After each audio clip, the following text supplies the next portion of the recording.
order not to contradict ourselves, we had to vote no. But more importantly, in order to keep the Iranians at the negotiation table, we voted no. Now put yourself in our position. Now we are still told, after all this, by our American and European friends, to talk to the Iranians, to keep talking to the Iranians. How are we supposed to do this if we voted yes for the sanctions, broke all trust between Turkey and Iran, and try to talk to them again? How is that possible? So we acted in good faith and thinking that in fact this is within the larger framework of the nuclear issue that we've been discussing with our friends. Now, still after this, we are still encouraged, and we are happy for that. Not that it's a point of criticism. We are encouraged to continue to talk to Iran, and we've been trying very hard to keep the Iranians at the negotiation table. That is, keep their commitment to the Tehran Declaration. And to their credit, so far, they have said nothing to the contrary. And of course, but it takes a lot of time, a lot of credibility to do that. And if you look at this larger picture, what I call the process analysis rather than picture analysis and moment analysis, I think it's clear that this reflects our foreign policy goals, but also it reflects the principal points of agreement between us and our American allies. Therefore, to extrapolate from this something much larger and think that Turkey is moving away from Turkey voted for Iran against us kind of thing reminds me of something that we all want to forget. That is us versus them kind of language. I hope it doesn't come back. We are trying to engage all these different actors and difficult actors in the region to create regional peace and stability. Regarding the flotilla incident, and I'll end with this because, again, Gönül's instructions were that I take two questions. Regarding the flotilla incident, Chairman Çelik already outlined our position there, but I think it's extremely important for us to understand the degree to which this raid and the killing of 9 Turkish citizens have created a trauma, a deep wound in Turkish society, and that is not well appreciated in some parts of the world maybe, but this is one of the most tragic events in our recent history. When we lost 9 people in international waters, killed from a close distance. Just to give you one example, 19-year-old U.S. Turkish citizen, a high school senior, Furkan Doğan, had 4 bullets in his head and 1 in his chest. And the ballistic reports concluded that, in fact, he was killed from a distance of 1 meter. This is not an act of self-defense. This needs to be understood very carefully and clearly, and that's why we insist on an international commission to investigate what happened on that flotilla in the early hours of May the 31st. We have no problem being transparent about the events that led up to the flotilla itself sailing. We will fully commit with the international investigation team as to the permissions, people on board, etc., all these things. But a one-sided commission will not do it, and it will not have any credibility with us. And we hope that our Israeli friends understand this and respond in a way that will pave the way for a restoration of Turkish-Israeli relations.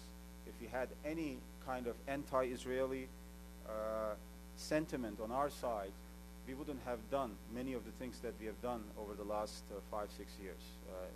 Again, it was Syrian-Israeli talks were referred to, but besides that, those who know the details know that there were many other things happening, and we wouldn't have done any of those.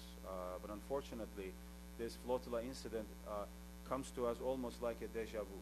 That is, we saw the same thing in the Gaza war, Prime Minister Olmert leaving Ankara and ordering the attack on Gaza only 4 days after he sat with the Prime Minister in Ankara, spending 6 hours in the Prime Minister's house trying to iron out the final details of the talks or the agreement, and now this thing after we have spoken to Israeli authorities over and over again and assured that in fact they will not use excessive violence. They have means of towing such ships, and they know how to deal with situations like this.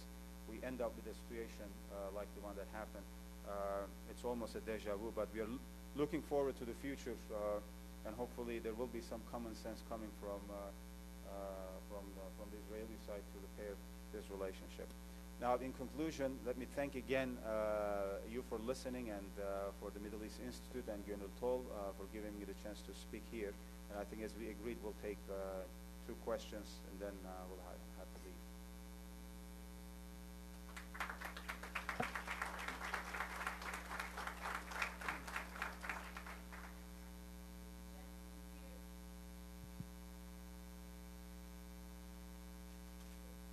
Is it Turkey's position that the flotilla should have been allowed to approach the beach unimpeded? My name is Peter Humphrey. I'm an intelligence analyst.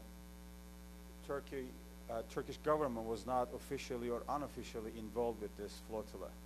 We did not support them in any official way. Of course, there are many people on that ship from 32 different countries. It was a coalition of international aid workers and peace activists.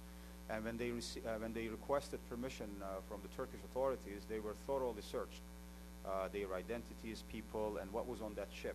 10,000 tons of aid was all searched through. And according to our records, they found nothing illegal, nothing irregular, no weapons, nothing. And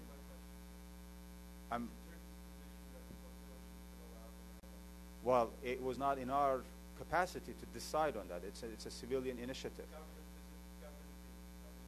The government just had to act within the confines of the law, and the law does not give us the right to prevent a ship like that from sailing. We just simply don't have that authority. It's a hypothetical question. I'm giving you the official... Well, it's a hypothetical question in the sense that you're asking whether government supported the sending of the flotilla, and I'm telling you, we are not involved in that. That's a different issue.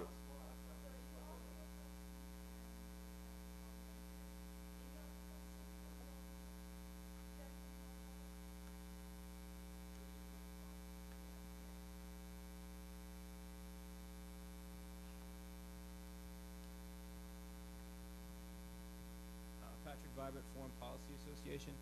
There have been some recent rumors that the Prime Minister of Turkey has invited Hassan Nasrallah to Ankara for a meeting.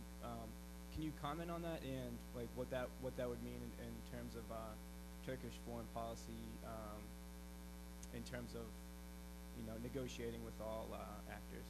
Thank you. That's a piece of news that is not confirmed by us. I don't know where. That was in Turkish media also. I don't know where they got that from, but that's not on our agenda. It's not a confirmed. We don't have such an invitation.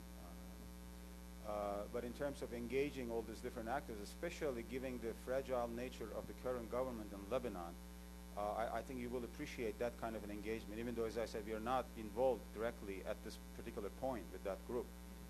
But it is extremely important. In fact, one of the things people forget, at the UN vote, Lebanon voted abstention, and there's a reason for that.